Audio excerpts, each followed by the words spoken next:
All right, so welcome to everybody to this webinar. I'm pleased to have Britt Mossink join us and present uh, her thesis that she recently put out. Right, so she's been working with Dr. Nail Nadif Kasri and the whole team at Radboud, and we originally saw kind of a headline publication of what you were doing and what you were presenting, and there was a lot of interest from the community. And it gets pretty technical at times when you're reading through it, but I think Britt is going to be able to deliver it well for the community to understand as well. It's really fascinating, some of the research that's taking place. So without further ado, and me talking, Britt, I'd love to turn it over to you for your presentation. Thanks, Jeff, for this nice introduction. And yeah, good morning, everyone at your place. So yeah, today I will give, let's say, a short overview of this whole thesis, because it's of course a very technical and a lot of detail to go into. So I will today discuss a small part, but please, if something is unclear, put it in the chat, and then yeah, Jeff can let me know what's going on. So without further ado, I will talk a little bit about how we use the reverse engineering the brain to study glacial syndrome using also brain on a chip technology. And as Jeff said, this I did at the Radboud UMC in Nijmegen under supervision of Nail Nadif Kasri and also in close collaboration with Dr. Tjitske Kleestra. So as you all know, the brain is a super complex organ, and it consists of all kinds of chambers that regulate how you, for example, see the world or sense or smell. There are chambers that make sure your legs are moving. So I think the little figure on the right can nicely depict how complex the brain actually is. And the brain actually already starts to develop after the first month of your pregnancy, and it continues well into adulthood. I think the average age is between 20 and 25 years old. So you can also imagine that during this long period, when something goes wrong, this can have a major impact in how on how the brain develops, but also how you can behave when you're an adult. And as you all know, when these errors occur during pregnancy, we often speak of a neurodevelopmental disorder. So yeah, glacial syndrome is of course the topic of today. I don't have to explain, I think, what it is, but I will go into the little detail of how, what the function now is of EHMT1 and what goes wrong in its process. So EHMT1 stands for euchromatin histone methyltransferase 1. And in very difficult terms, it just means that EHMT1 is a very important player in folding your DNA as compact as possible around histones. And you can compare this process a little bit to wrapping your garden hose around a reel. So as soon as you're done watering your plants in your garden, you again wrap up this hose around your reel to make room for other things, right? And in the same way, each cell in your body, so millions and millions of cells, they have to package 2 meters of genetic material into that teeny tiny cell, make it all fit, and also keep it organized. And that is then where EHMT1 plays a role with. And it does so by placing little recognition points or like these little flags on the tails of histones. And by doing so, it sends a signal that DNA needs to be packaged closely together. And by doing so, of course, the genetic material that is packaged, just like your garden hose, cannot be read. And the genetic code for your genes cannot be read. And that makes sure that genes are turned off. And if EHMT1 is working less, or you have less EHMT1 in your body because of mutations like mutations in glacial syndrome, it will make sure that the protein works less or less efficient and can therefore place less flags or less recognition points. And in theory, this allows the DNA to be loosened or even completely unpacked. and therefore the code of certain genes can become accessible again, and they can be read. So genes can be turned back on. So in Kleefstra syndrome, the most of the patients have haploid deficiency, which is a difficult term explaining that you only have one functional copy of left of each UT1. So normally you have two copies. Now you only have one. And in the core, all patients show autism, but none of the patients are the same. So there is a wide scala of physical or even psychological difficulties that patients can have, and that differs from patient to patient. So I also met, of course, patients in the lab, and I was lucky enough to give one of the patients and their parents a tour in the lab. And I just want to share two quotes because I think they nicely highlight what I will be talking about today. So the first, and it's written in Dutch in the picture, it says, a day of research in Nijmegen. It's scary and fascinating at the same time. And the second quote I would like to share is that he said, researchers talk about so-called Kleefstra minds. So magic doesn't exist, but however, the work in the lab gives you the impression that they practice some form of magic. And it actually feels that way when you're doing it. So let's dive right into the magic. So to start, how do we study neurodevelopmental disorders in general outside of the body? So what happens now is that a patient comes to the clinic and we first have to identify, what is the disease causing mutation? Are we familiar? Are we not familiar? And then normally we go we search for a model, and that is often an animal model. And by an animal model, I mean, we take a mice or a fly or a worm, and we introduce the mutation that we just characterized in the clinic. And we introduce that same mutation in the mice so that we can study how a mutation in that gene affects its behavior. But we can also see, for example, here, how nerve cells talk to each other, or even how the nerve cells look, or the whole organization of the brain looks.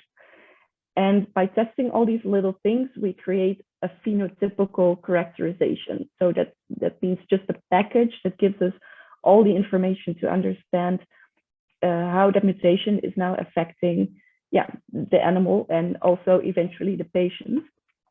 And with that information, we go to step 5. We go and start thinking, how can we now restore this function or this phenotype? Can we use drugs, or maybe with more genetic editing approaches, so that eventually we can complete the circle and go back to the patient and make sure that we can relieve some of the burdensome symptoms. And what we do in the lab is actually take a shortcut. And that shortcut we call stem cell biology. And that means that we take a little bit of skin cells, but it can now also be cells from blood or from other tissues in the body, and we can just reprogram them back to a state in which they can become any type of cell. And this we call stem cells, and to be more specifically, human-induced pluripotent stem cells. And its short name is also iPSCs. And as I said, these iPSCs can become anything in the human body. So we can generate heart cells, we can generate intestine cells. And in our case, we generate nerve cells because we want to understand how they are communicating differently in Kleefstra syndrome. And then we start again from step 4. So we build a phenotype to understand what is exactly going wrong. And then we try to go to step 5 to understand if we can restore the phenotype that we've found. And stem cell biology has many advantages over animal models. And I just want to highlight a couple of them. So first of all, it mimics the patient's mutation. So of course, if you make an animal model, you make one mutation. and you study this very in depth. But of course, patients can have different mutations. So therefore, we can also study how different mutations affect the function of that specific protein, so the location of the mutation. We can take along the patient's genetic background. And that means if I look at my own genetic background and you all look at your genetic background, we're none at all the same. And the same, of course, is for Kleefstra patients. And we don't know how the genetic background affects the phenotype. So meaning maybe there is something that can strengthen or maybe even rescue the phenotype. And in some disorders, we don't know it for Kleefstra, but in some disorders, it is known that it can have a strong contribution, and therefore stem cell biology is also very interesting to use. And yeah, of course, we have to understand the mechanism, and mechanisms can differ, of course, between human and mouse models. Some cell types are not even present in the mice brain that we can study now in the human situation, and therefore also start thinking of developing then, of course, personalized treatments. So I already then told you, as stem cells, we can make every type of cell in the body, and we chose, of course, to differentiate them into nerve cells. And of course, there are hundreds of types of nerve cells. And in our lab, we take the approach to, from stem cells, generate pure populations of several types of brain cells. So, for example, we implemented a protocol by which we can study only the excitatory neurons, which are the musicians, the musicians of the brain. We can make now inhibitory neurons, which are again the conductors that instruct the musicians how loud or how fast they can talk. And we also are implementing protocols for the essential supporters of this whole orchestra. And without these supporters, the whole orchestra wouldn't complete its concert, of course. So these are all model systems that help us understand how mutations in EHN21 now affect these single cell types. And of course, we can build networks, but how do we then record if they talk differently to each other? And therefore, we use microelectrode arrays. And these microelectrode arrays are small culturing dishes. So you see here one little culture dish, and on the bottom, so here in the middle, are these electrodes. And these electrodes can just pick up the activity of neurons that I culture on them. And by doing so, we can, without disturbing this network, we can just record how they develop and behave when they're mature. And that looks a little bit like this. So each white dot in the blue square is an electrode. And each time that there's something lighting up around one electrode, this is, of course, activity that electrode picks up. And it can also happen across the whole network, like you see now. And this we call neural network activity or network communication. And this is something that is, a hallmark of developing neuronal networks. So today I would like to talk to you about two parts. So the first part, I would like to take you along how we studied like the musicians, so the excitatory neurons. And the second part, I would like to introduce you very shortly the latest research that we did on the conductors and their role in modulating the activity of the musicians. So let's start with part one. So these musicians or excitatory nerve cells we make from stem cells with a sort of chemical on-off switch. So when I decide these stem cells have to be converted to nerve cells, I give them the cue and they start producing a certain protein. And this protein in this case is an NGN2. And this is a very specific protein because it has the power on its own to instruct the cell to become an excitatory neuron. Of course, there is feeding supplements that are needed, but in the basis, the engine 2 protein drives this conversion from stem cell to excitatory neuron. And this takes approximately 3 weeks. And after 3 weeks, you have a pure culture of these excitatory neurons, which are by then already mature and connect with each other. And you can see them actually here in the back, if you were wondering what all these red and green thingies are. So in red, you see actually the cell bodies and the receiving ending of the nerve, which is basically this part. And in green, you see the axons, and the axons are the large information conducting centers. So in the human brain and in all other brains, they connect brain areas or brain regions or even complete hemispheres with each other. So you can really see this is already after 3 weeks happening in our cultures. So that's quite fascinating. And to be honest, it makes for beautiful pictures. So in this study, we use stem cells from 2 healthy individuals, which I will refer to as control lines.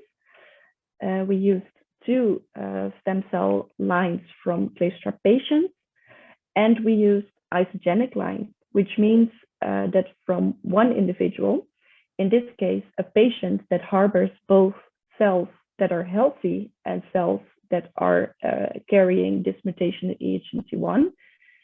So from this one patient, we can make 2 cell lines. And we do so by isolating a bit of skin cells. And then we can sort the skin cells based on either a healthy EHNT1 copy or mutation in EHNT1. And this is a nice example of how we can control for this genetic background. So here, of course, because the cells are made from the same person, they have the same genetic background, and it allows us to study only what the effect is of an EHNT1 mutation on this line. And similarly, we also made from a healthy control another glacial line by introducing a little error into the EHNT1 gene, and therefore also the protein malfunction. So this allows us, now we have 4 control and 4 patients, glacial patients lines to study. And the first thing that we did is just listen to what these networks are doing. So how does their activity look? And that we did on MIAS. So first, I would like to take you along on how a control neural network now looks like. And that we normally do using raster plots. These are the raster plots. What you here see is on the vertical axis is all the electrodes. So the 12 electrodes that one chip contains. And over the horizontal axis is the time. So this is approximately 5 minutes. And each time that the electrode is picking up a single event, like here, one of these teeny tiny events, you see a tick, one vertical tick. And if one of these bursts of events or bursts of activity comes in, so this little blob, you see a block. So like here, this can happen at random, but it can also just happen across all channels, like I just showed you, these big network bursts. And these control neural networks are in that sense very clean. So these network bursts, they happen at very regular basis, and there is very little chatter in between. And the funny thing is, it is for all control lines approximately the same. So these are raster plots from 3 healthy individuals, which do not necessarily have to be cultured at the same time or at the same plate, but still they produce this really nice and really regular pattern of activity. And that also allows us to set a sort of baseline to compare all other patient lines to. So let's have a look to how the Kleistra patient lines look or how they behave. So this is the first glacial line that we actually measured. And I think you can already see that these burst events are very, very large. So this is around 4 seconds of activity, whereas in the control, this is around 1 second or 1.5 seconds. So that's quite an increase. And you also see there is more activity in between, and sometimes these networks are bursting more irregularly, that you see here in the purple blocks, that it does not happen at a certain regular interval. So the other glacial lines actually show a similar pattern, not necessarily irregularity, but the long burst pattern. So you can also see that in the quantification. So all networks that have an H51 mutation have very long bursts and show in general a less organized network pattern. And then we, of course, were curious because this is one parameter that we are looking at. But if we now look at all parameters that we record and all the lines that we have, and we feed it into a computer program, can we then really pull apart all the control and all the glacial networks, or are they quite similar actually? And this analysis actually showed that indeed the control networks are super similar amongst each other, whereas indeed the glacial lines, they separate from the control. And what I think is also nice is that not all the glacial lines cluster together, like our glacial patients. Not every patient is the same, and the similar thing holds true for the neural network activity patterns on MIA. So then we were, of course, going the step further. So we now have our phenotype, and we have to understand, what is now the mechanism, and can we restore this mechanism so we can think of a treatment. So that's step 5 I just told you about. So we found these long bursts, and we know from literature, this is a little bit technical, so bear with me. We know from literature that these bursting events are controlled by 2 main receptors. So those are, that means it is a little pore on the cell wall of these neurons, and they conduct salts so that the neurons charge and can recharge, let's say. And there are 2 main receptors that are very important for these musicians specifically. Those are the AMPA and NMDA receptors. And the AMPA receptor is well known to be the initiator of this bursting activity, so this ramping up, startup. And the NMDA receptors are well known for the regulation of the duration. So with that knowledge, we started thinking, okay, but what now happens if we block these receptors? Do we then see a difference between the lines? So we started with blocking the AMPA receptors, and we saw that both networks were actually not bursting anymore. So there was still activity, but they were not bursting anymore. However, when we blocked the NMDA receptors, we actually saw that the healthy the control neural networks remained bursting, whereas the glacial networks were not bursting anymore. And that suggested to us that indeed these cells are more sensitive to blocking NMDA receptors, and probably are therefore more driven by, or the bursts are more driven by the presence of NMDA receptors. And that led us to try if we can restore this function by blocking NMDA activity.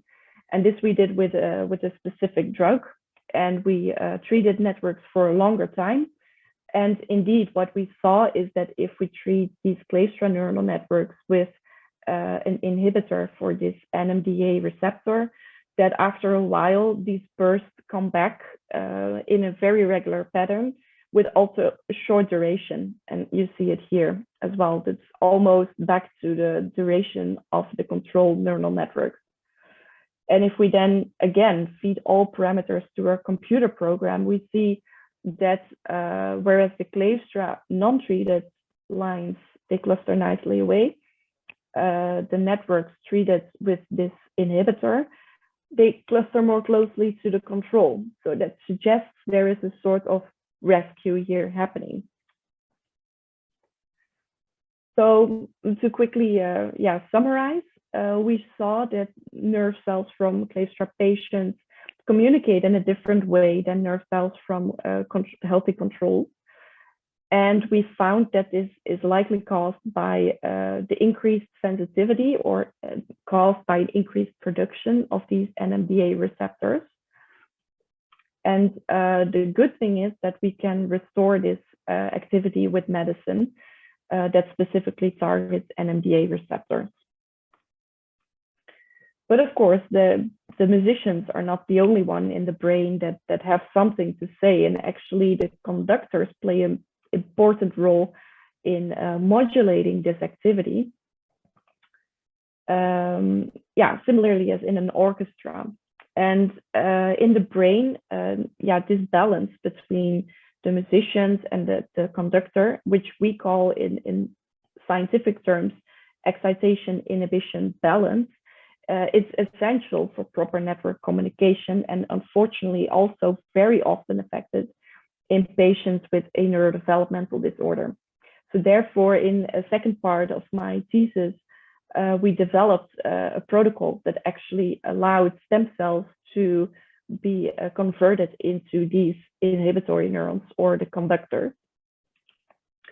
And we use the same on-off system that I just introduced you for the glutamatergic or the excitatory neurons, the musicians.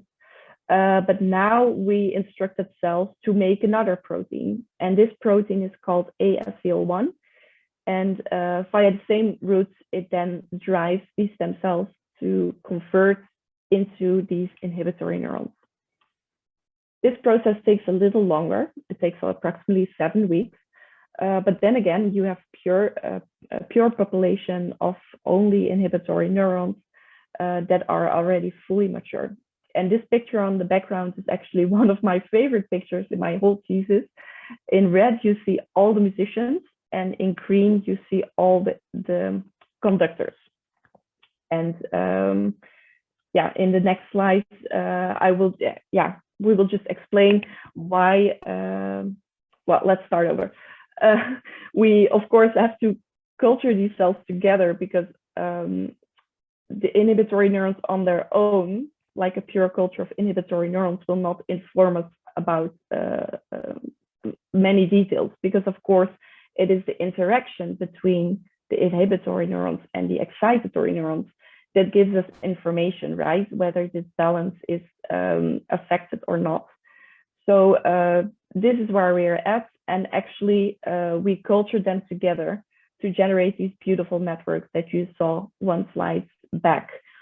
And using this approach, we actually have a lot of control over what is growing in our culture. So we can decide to, for example, add them 50-50 or at another ratio, but we can also decide which cells carry a mutation in EHMT1 and which do not, so that it allows us to generate either networks with only control cells or cells with only an EHMT1 mutation, or we can make a combination of both, networks with healthy musicians but diseased conductors, for example. And by using this approach, it allows us to study complex interactions between cells, but still in a very reductionistic and simplistic way. And this is exactly what I did in one of the final chapters, which is actually not published yet. We compared, of course, control networks with both musicians and conductors, but we also looked at networks with only the EHMT1 or the Kleefstra musicians, like I showed you in part 1, but then with control inhibitory neurons or conductors. So we hypothesized that in this setting, we should see approximately a similar phenotype as that I showed you just now in part 1. But we were, of course, wondering, like, is a mutation in EHMT1 now significantly affecting the function of inhibitory neurons? And is this also affecting then the communication of Kleefstra excitatory neurons? So then we also made this combination, so both disease neurons. So we could see whether there is an exacerbation of the phenotype or not. So this is how a network looked like when you combine excitatory and inhibitory cells. So in theory, the organization is still the same. There's only a little bit more chatter here in the beginning, or in the middle, excuse me. But the bursts are again happening at a really regular pace, and they're quite short actually. So this is between half a second and a second. And indeed, when we now compare networks that have only EHMT1 deficient musicians or glacial musicians, you see, like in part one, the very long burst and the irregularly appearing network burst, little less organized network. And when we then add another layer, so also the glacial inhibitory neurons, we see that this phenotype is actually, exacerbated. So the bursts are even longer, and they're actually even more irregular. So with this, we hypothesize that indeed also inhibitory neurons play a large role in glacial syndrome, and possibly have a reduced function as compared to control inhibitory neurons. So by reverse engineering these brain networks, we can study how individual neuronal cell types actually alter the communication of brain cells. And we showed here in this chapter that both the musicians and the conductors are affected in glacial syndrome. And we hypothesize indeed that the excitation inhibition balance that I just talked to you about is in imbalance. But further research is still needed to understand what are now the triggers of this imbalance. That allow us to further develop treatments or search for treatments that can restore this balance back to normal. So all in all, my research or my whole doctorate PhD research has showed that several brain cell types are affected in glacial syndrome. Not only these two, but we studied also other cell types that I did not discuss today.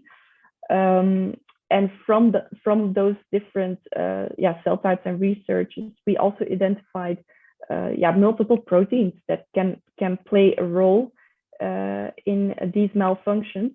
But we have to further investigate whether these proteins can also, when restored, can also change behavior. Because of course, if we see a phenotype on the MIA and we can restore it on the MIA, but it doesn't change the phenotype in the patients, then we are back to square one. So therefore, more research is really needed to understand how clinically relevant these findings are, and that we just do in animal models. So actually, we're already doing that for the NMDA receptor blocking. So to understand if we block the NMDA receptors in mice, can we then also restore certain types of behavior in these mice? But of course, what does this all mean? Well, I think it is nice that we now have a real easy but also complex model that allows us to better understand the communication and complex interactions between different types of brain cells. And that can not only just be used to identify a mechanism, but we can also use it the other way around to study why certain drugs are working really nicely in certain patients or why not. And I think this model already showed to be relevant in the sense that we now found that there is an imbalance in excitation and inhibition. And this is a type of activity that's actually already very often studied in relation to other disorders or autism disorders. And it's a type of activity that since recently actually can be measured in patients. So I'm very curious whether indeed we can recapitulate this imbalance in patients and how research develops from there on. So with this, I would like to actually close off. So I would like to just briefly acknowledge my PhD supervisor, Niana Discasri, my other professors, Hans van Bocco, Dr. Schubert, and my super great colleagues. It's a whole list, so I'm not going to name them all. But of course, this is a team effort, and the work would not have been so great without the help of all others. And finally, I would like to thank you all for taking the time on your free Sunday to listen to me. And please let me know if there are any questions. Thanks, Britt.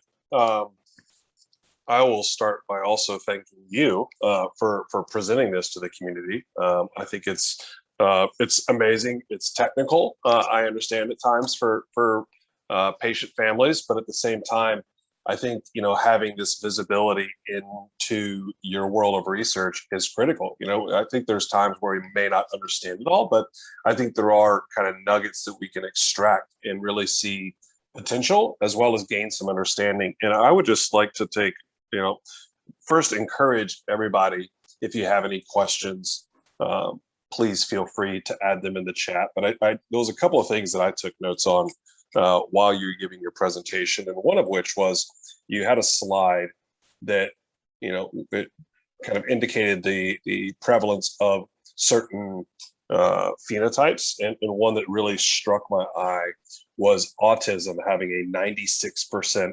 incidence rate with KS. And I think that's something that I have felt for a while. My daughter's has a dual diagnosis, and I really feel like you mentioned Safari being a partner.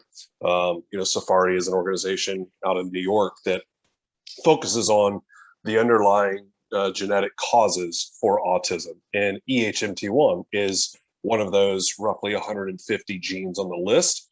And I've, from a very kind of blue collar layman's perspective, I've just hypothesized myself that if EHMT1 is an underlying causative gene for autism, and if there's some sort of, if it's compromised, and whether it's mutation or deletion, can we hypothesize that everybody that has this, that has a mutation with EHMT1 also has autism, that everybody essentially has a dual diagnosis? I think that's important for patient families. I think it's important for awareness, and I think it's important for potential services. So I guess my question would be, how did that data, where was it derived from? That is actually a good question. I think the data is derived from a study from Dr. Kleestra. I don't dare to say the year, but I remember that she did a study on indeed looking now at the prevalence of certain comorbidities, we then often call it. I don't dare to call the year, but I can definitely send you the link to the paper. Great. Yeah, I mean, I think it's, and apologize to everybody that's joining. I goofed on the setup of the presentation, so you just see the I define branding as opposed to me talking. So it's just kind of a voice in the cloud right now. But without, I always talk about data, and it's for these kind of reasons. It's really understanding the spectrum of our kids, right? I think you hit on it with some of the kind of cell line studies and seeing the sporadic nature of the firings, right? The overexcitability is not consistent, right? And so how does that then present clinically? Is it through anxiety? Is it through OCD? Is it through sleep? All these different things that we can only kind of ascertain by contributing to data, right? In doing these kind of data inputs, seeing, for those in Europe, being able to go potentially to see Dr. Kleefstra, for those in the States, being able to go see BCH and the Kleefstra clinic there. And as we develop and grow more centers, really the patient community contributing to these data efforts will allow us to have better insights so that we can then, with your research, be more targeted. Like what are those outcomes and endpoints that we're trying to improve upon without having these like solid data sets we don't know. I found that, even seeing, my wife texted me while we were on the webinar and saying, seeing that regression is 50% of the community, that's a real pain point for our community. And we've thrown numbers around 30%, 40%. And if it's 50%, that's a pretty large difference. And really to hone in on that, I think would be critical. So really important for data gathering. Another question or just comment maybe that I would love for you to kind of offer feedback on is in your in some of our communication prior to this, you had said that that your research could identify several molecular targets that might serve as a promising starting point, right? I think first of all, it's important to convey that we are very much there's been some great work done, but we're still very much kind of laying the foundation for a research program. And so, it's very exciting, but there is a significant road still ahead that we all want to inject resources into. What do you kind of identify? Like, do you have those molecular targets, something that you could share? I mean, obviously the NMDA receptor, I think is one, but anything else that you could present?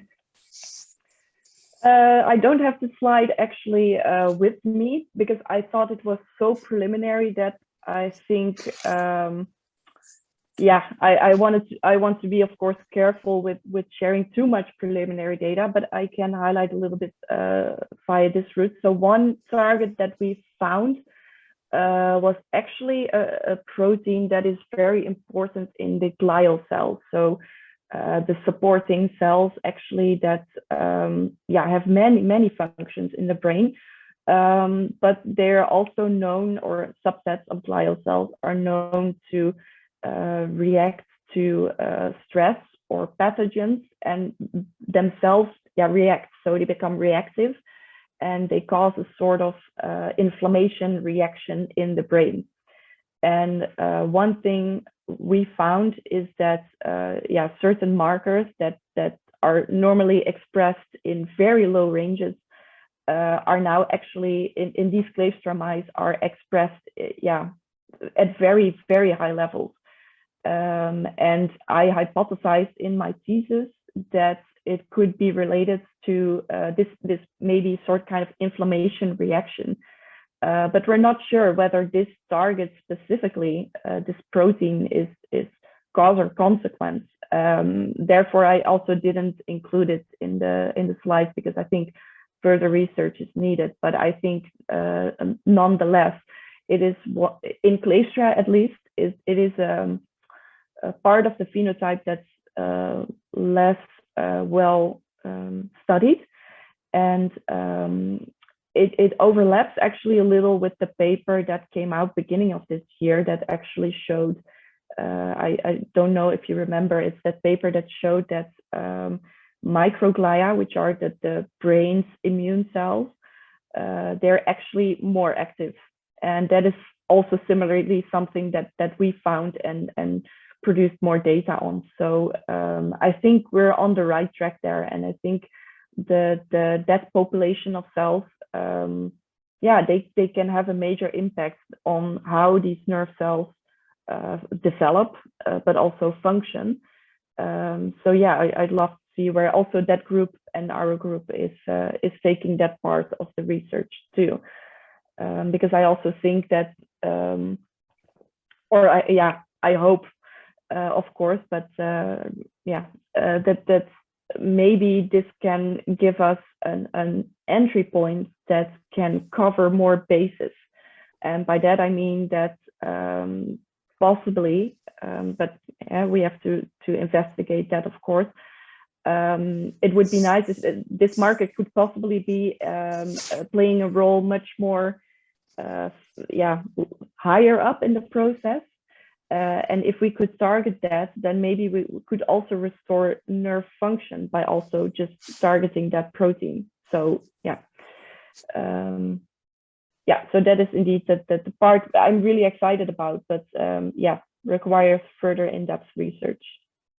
Yeah, I mean, I think we have the encouraging thing is that there's a lot still unknown, right? But there's also a lot being discovered right now. I think maybe you were referencing the paper out of Riken, the Japanese lab. Yeah, exactly.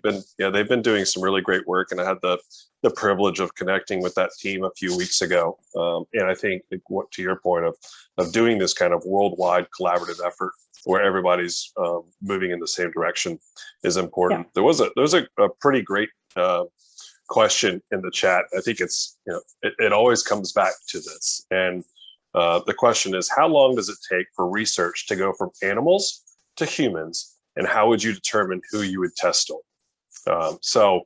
Great question.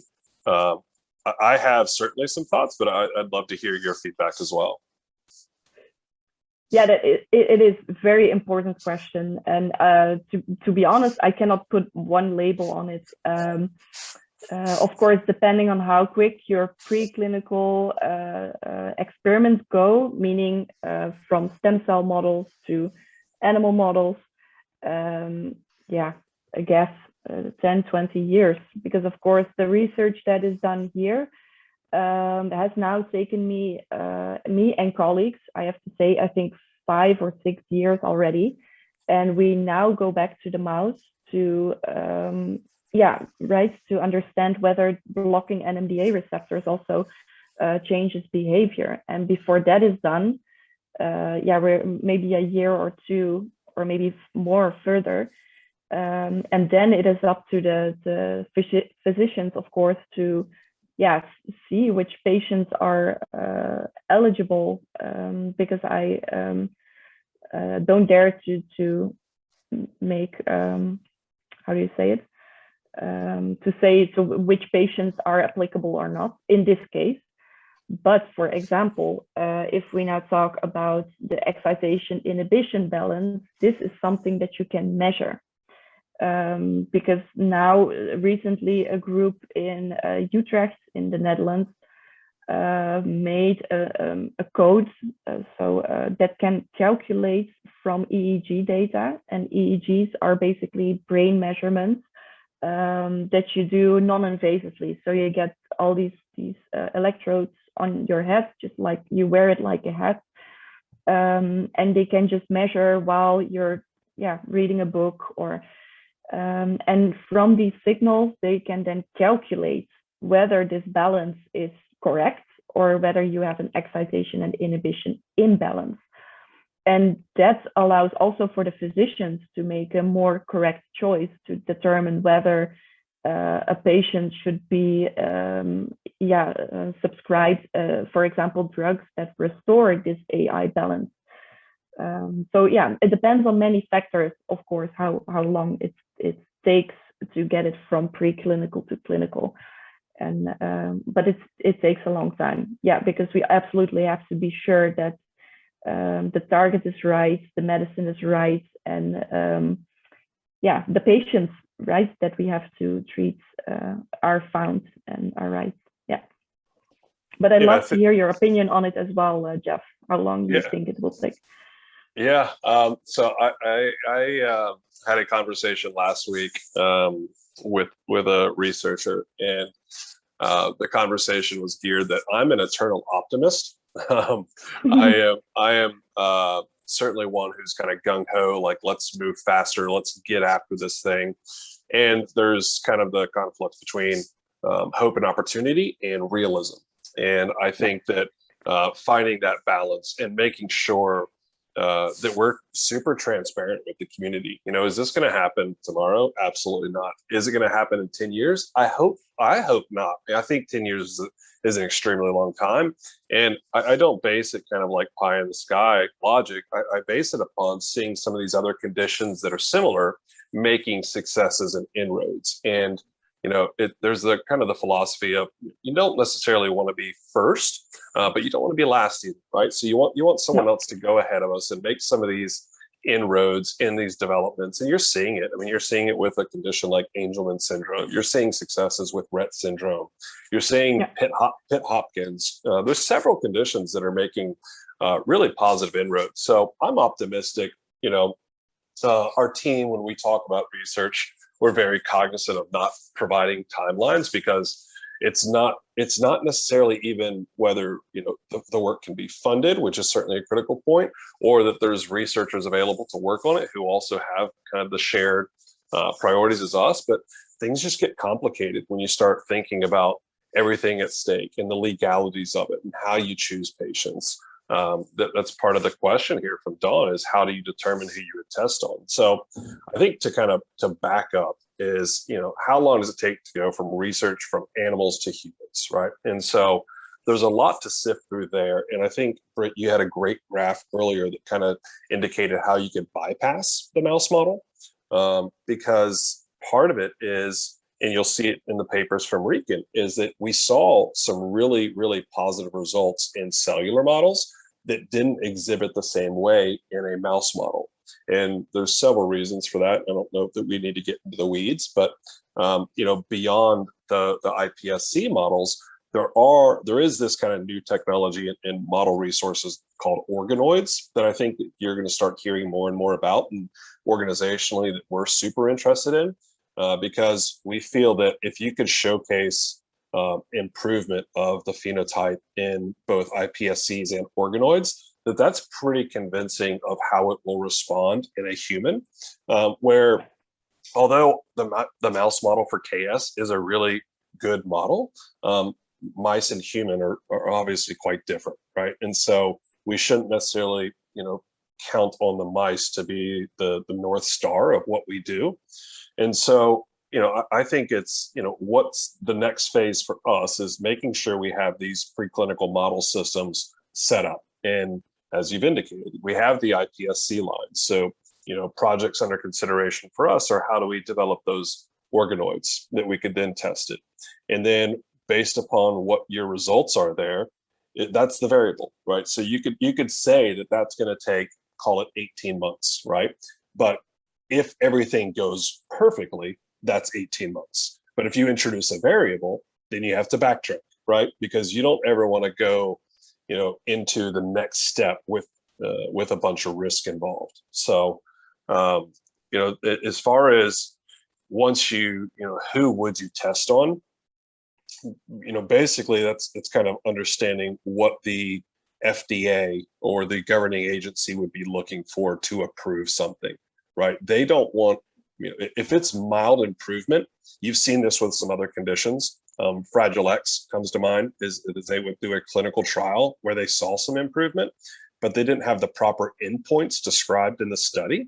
And so it actually wasn't approved by the FDA. And I can imagine the heartbreak involved in that scenario, where you actually go into a clinical trial, you see positive results, but it wasn't clearly identified from the data in your endpoints of the study. That wasn't necessarily the outcome that you could either measure, or it wasn't the outcome described in the study. And so it then didn't get approved. And that is terrible, right? So we need to be really, really conservative and really, really thorough in collecting the data. Again, I sound like a broken record on data, but it is the most critical thing for us at the stage, right?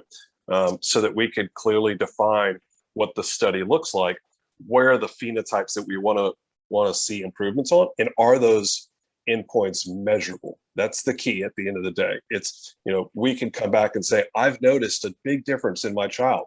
That doesn't necessarily count, unfortunately.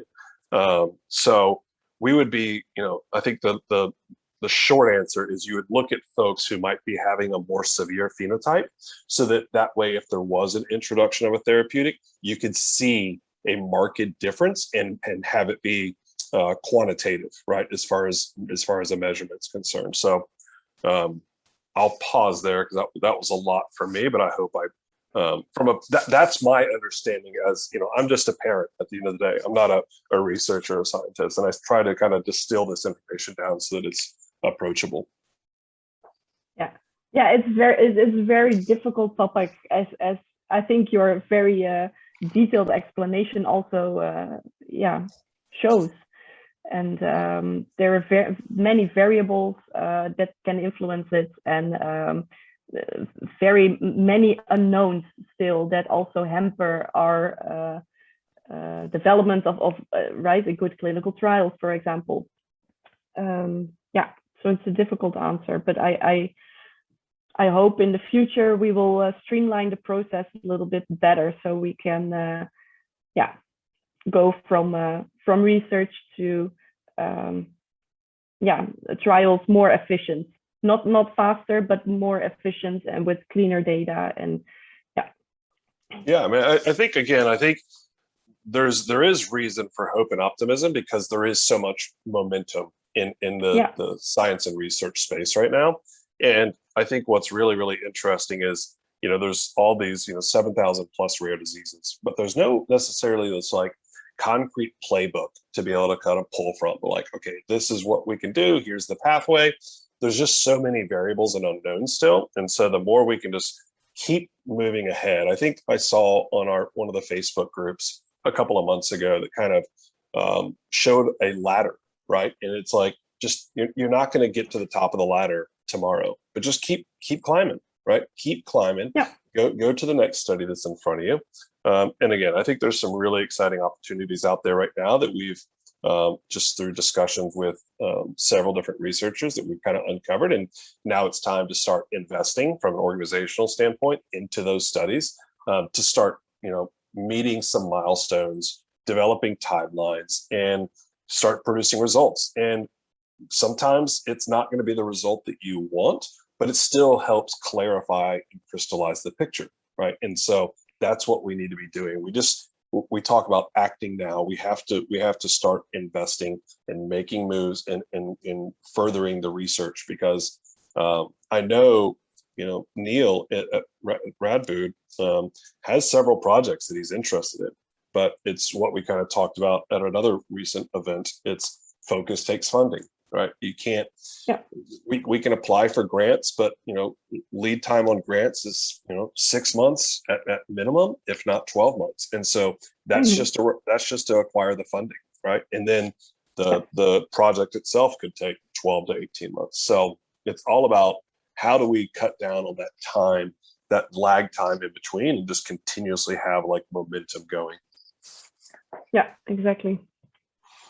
Are there any other questions? I feel like I could, I love the idea of the NMDA antagonist and getting deeper into that. I think there is some studies going on right now with some of these potential interventions, where we could potentially, have a drug or do some drug repurposing, which is always the lowest hanging fruit over, gene therapy or ASOs or editings, all those things. So that's kind of like, let's let the studies run their course and hopefully we see some positive outcomes. But I think it's a great time to be in this space with all the momentum taking place. So I'll pause for a second and see if anybody else has any questions, because we're actually a little bit over.